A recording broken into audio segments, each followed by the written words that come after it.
Greetings and welcome to another video. This is a serious video, so I'm just going to get right into it. In some communities, people don't just come and go. When you've built something over years with a shared history, inside jokes, and familiar faces, memories created together, the lore, someone's absence creates a ripple. We've all have been through this in Second Life, whether that's a group, a friends group, what have you. Today, I want to talk about why this happens and why it matters. My channel has two layers. There's the wider YouTube audience, people who comment, watch, and pop in and out. And then there's the in-world group, the long-standing core. These are the people who came from the channel, joined the in-world group, and over time built friendships with each other. They added their own uniqueness to the space. They know the lore, they know the history, they know each other, and all of that together is what creates a living community. Another thing that I want people to understand is how the in-world group even formed. Because of the channel, I ended up being the anchor, not in an ego way, but in a practical way. Think about it. What do people in the in-world group all have in common? This channel, Az's channel. What's the first thing they talk about when they meet each other? That date note card that was beyond help, or that video I made about male fashion, or that thing I said, or Wilson being Wilson. And that actually helps people, especially introverts. And we have a lot of them on this channel. Talk with each other. It gives everyone a starting point, a shared reference, a safe topic. It lets people feel each other out in a space where they already know at least one person, me, or they've seen one of the core members in a live stream. So the channel became the anchor, and the in-world group became the safe space where people could build connections with each other, not just with me. And I want to make something really clear because people hear the word core and sometimes misunderstand what that means. Core doesn't mean the people who interact with me the most. No, it's not about who talks to me, who messages me, or who shows up for me. No, no, no. The core is about the people who interact with the group, the people who show up for each other, the people who contribute to the shared space, the people who build connections inside the community, not just with me, but with everyone, building memories together. Anyone can be part of the core. There's no gatekeeping, there's no hierarchy, no secret requirements. But being core means you actually show up, you participate, you contribute your presence, your energy, your ideas, your humor, your vibe, whatever it is that makes you, you. Core isn't a title I give people, it's a pattern people create through their actions.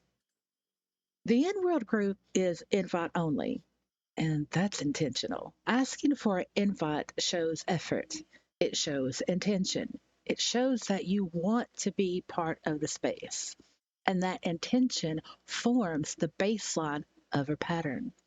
Because at our group, patterns matter. If someone joins and they're a silent member from the start, we recognize that pattern immediately. And from the beginning, we don't expect anything from them. Not attending meetings, not showing up to events, not contributing, not chatting. And because that's their pattern, it doesn't affect the core group. If a silent member shows up to an event, that's great. It gives us a chance to get to know them better. But does it create an expectation that we'll see them again? No, no, it does not. But when someone isn't silent, When someone shows up, contributes, participates, builds connections, and establishes themselves as part of the core, that's a different pattern. And when that person slowly starts to drift, the core feels it. We see the absences. We miss the presence.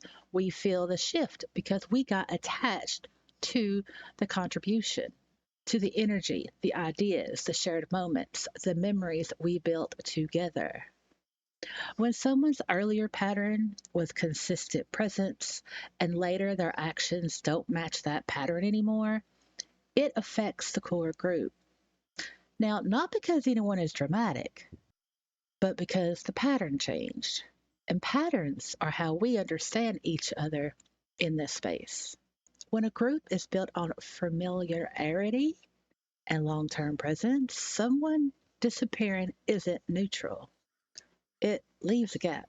It changes the rhythm. It affects the people who are used to seeing that person in the space. In online communities, especially ones like SL, people don't usually leave suddenly, they drift. And drift happens for a lot of reasons that have nothing to do with the group. Sometimes people get overwhelmed. Sometimes their emotional bandwidth shrinks. Sometimes their attachment is situational.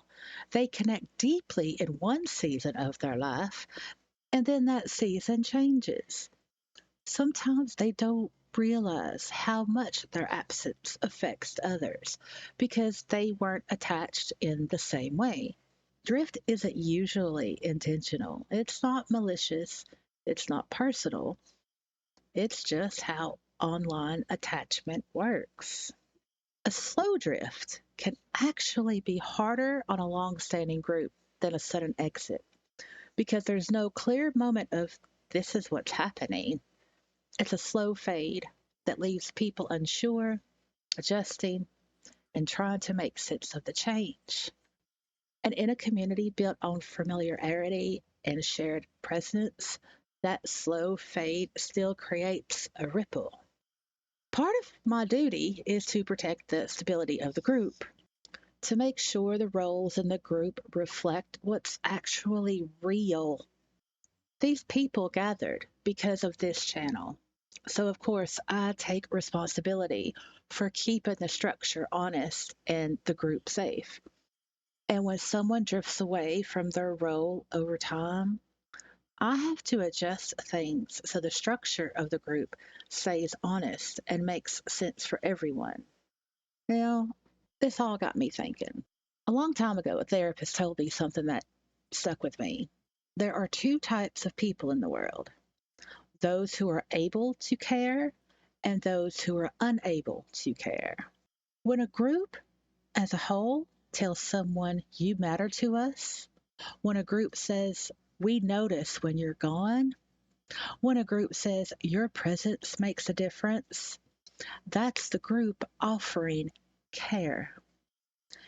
If the other person doesn't absorb what they were told, it is not the fault of the group. And it isn't the fault of the other person either. It simply shows that they were unable to care in the way the group cared about them. No one can force someone to care, and no one can be forced to care.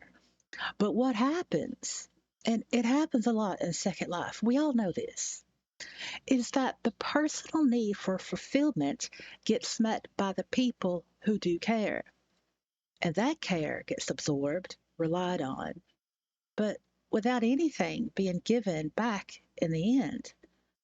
Not because the other person is malicious, not because they're using anyone, but because they simply do not have the capacity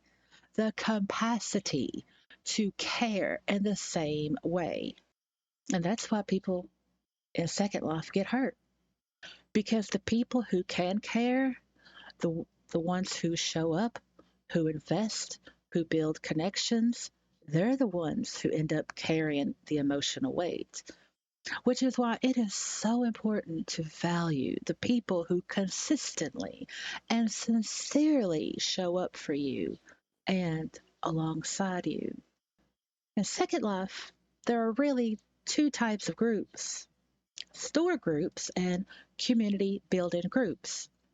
Store groups might offer you a discount or a free gift. Community building groups offer you something completely different: an opportunity to build something with others, to engage with like minded people, to exchange knowledge, to be a part of a shared space. When you leave a store group, no one cares, no one notices, and you're not getting that group fee refunded. But when you leave a community building group, the impact depends entirely on the pattern you created.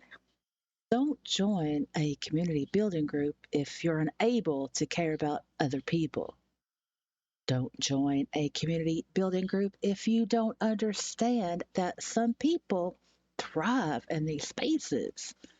Don't join a community building group if you only have the emotional capacity to care about one thing at a time. And don't join a community building group if what you want is status, attention, or a spotlight, because a community isn't about one person, it's about everyone. If you were a silent member, someone who never showed up, never participated, never engaged, the truth is that no one will notice you're gone. Not because people don't care, but because you chose not to be a part of the group. But when you're part of the core, when you've shown up, contributed, built connections, created memories, and then you start to drift over time, and then you don't show up when it mattered the most, regardless of whether you cared or not showing up when it mattered has consequences. It hurts the group because the reality is this: even in Second Life, consideration of others is a basic human expectation. And when someone in a community building group lacks the emotional bandwidth to consider others, it makes it harder for the next person who does want to contribute and be a part of the core. Why? Because the person who drifted left a ripple, and the rest of us are still trying to swim. At the end of the day, this channel and the in world group exists because people choose to show up. People choose to contribute. People choose to build something real with each other. And that matters. So when someone drifts, we adjust. We keep the structure honest. We keep the space grounded. We keep moving forward with the people who are here, who do show up, who care, and who want to build something together. Because that's what a community is. It's not numbers, it's not names on a list, but people who show up for each other consistently, sincerely, and with attention. Thank you for listening and or watching, and I will see you hopefully in the next one. Bye.